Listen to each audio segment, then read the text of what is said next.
Tumeondokewa na mwanafunzi mwenzetu, mwanafunzi wa mwaka wa 3 kozi ya ualimu wa masomo ya sayansi.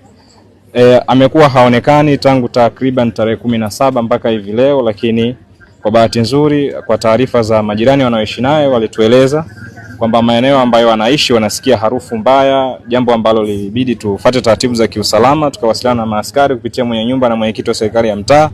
Maaskari wamekuja na wametambua mwili wa marehemu na wamemchukua kwa ajili ya taratibu zingine. Ningependa kutoa wito kwa wanafunzi wa Chuo Kikuu cha Islam Morogoro na wanafunzi wote Tanzania to develop lifestyle zetu, kwa sababu kuishi peke yako ni hatari kiusalama, na pia pengine kuna uwezekano wa kupata msaada kama unaishi na wenzio. Nimesikitishwa na tukio lililotokea kwa mwanafunzi wetu wa Chuo cha Waislamu Morogoro. Kwa kweli nimesikitika sana na nimeumia sana. Ni mwanafunzi niliyekuwa namfahamu, anasoma mwaka wa 3. Na ni mwanafunzi ambaye nilikuwa nakaa naye karibu, tunakutana msikitini, tunafanya ibada wote.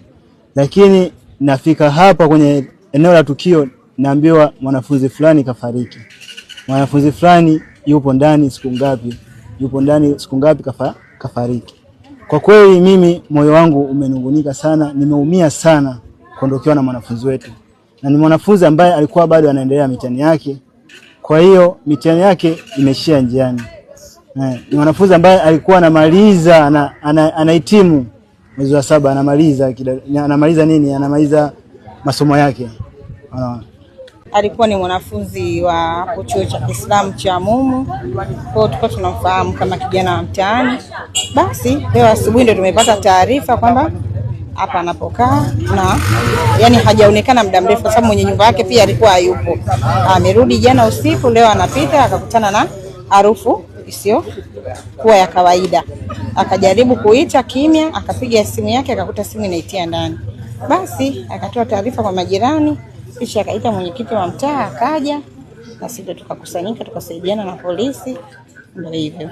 Hapana, kwa sababu nyumba kidogo kama unavyoona ziko mbalimbali kidogo, kwa hiyo hatuweza kusikia harufu ile kwa urahisi. Kwa hiyo wenyewe alipokuja mzee aliporudi alipofungua ndio amekutana na hiyo harufu asubuhi. Leo asubuhi majira ya saa 3 kama na dakika 20 hivi nilifuatwa ofisini na mwananchi wangu mmoja akuja kunitaarifu kwamba nyumbani kwake kuna tukio, kwamba inasemekana kwamba kuna mwanafunzi au kuna mtu amefia ndani. Lakini mwanzoni walikuwa wanahisi kama ni panya, wakataka labda wafanye usafi kwenye store.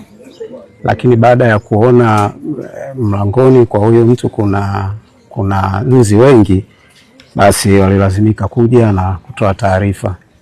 Na mimi baada ya kufika hapa niliwasiliana na viongozi wangu kwa maana ya maafisa wa polisi kwa ajili ya kuja kufanya utaratibu, lakini pili kuja kuhakiki kwamba je, tukio hili limetokea kweli, na kama ndugu waandishi wa habari mnavyoona kweli tukio limetokea, na aliyopo humo ndani ni mwanafunzi wa Chuo Kikuu cha Kiislamu Mumu, kwa majina anaitwa Rashidi. Ni mwanafunzi wa mwaka wa 3 ambaye anachukua geography na biology mwaka wa 3. Kwanza baada ya kupata taarifa hizo, kwanza unatakiwa ufike kwenye tukio. Baada ya kufika kwenye tukio, sasa kwa mamlaka niliyokuwa nayo, of course hatukuweza kusema tufungue mlango kutokana na mazingira ambayo yapo. Kwa hiyo tuliona bora tuwashirikishe wenzetu wa vyombo vya ulinzi na usalama. Baada ya kuwapa taarifa hiyo, basi akawa amefika afande wangu wa kata. Baada ya hapo ndo kama mnavyoona wamefika afande kutoka kituo kikuu cha polisi na kazi inaendelea. Jeshi la polisi mkoa wa Morogoro limepokea taarifa ya kifo cha Hussein Rashidi Omari. Huyu ni mwanafunzi mwenye umri wa miaka 23.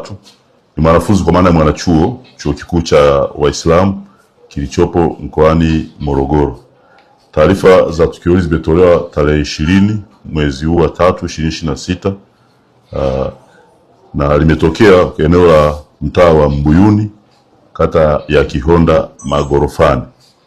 Kimsingi marehemu amebainika akiwa amekufa ndani ya chumba alichokuwa amepanga, alichokuwa akiishi majira ya saa 5 asubuhi, na jitihada za kufungua mlango wake zimefanyika baada ya kuwa amesikia harufu kali ikitokea mle chumbani.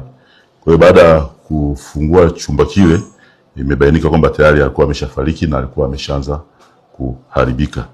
Kwa hiyo sasa kilichofanyika ni kuendelea na uchunguzi, ikiwa ni pamoja kuwasubiria wazazi wake waweze kuchukua mwili wa marehemu.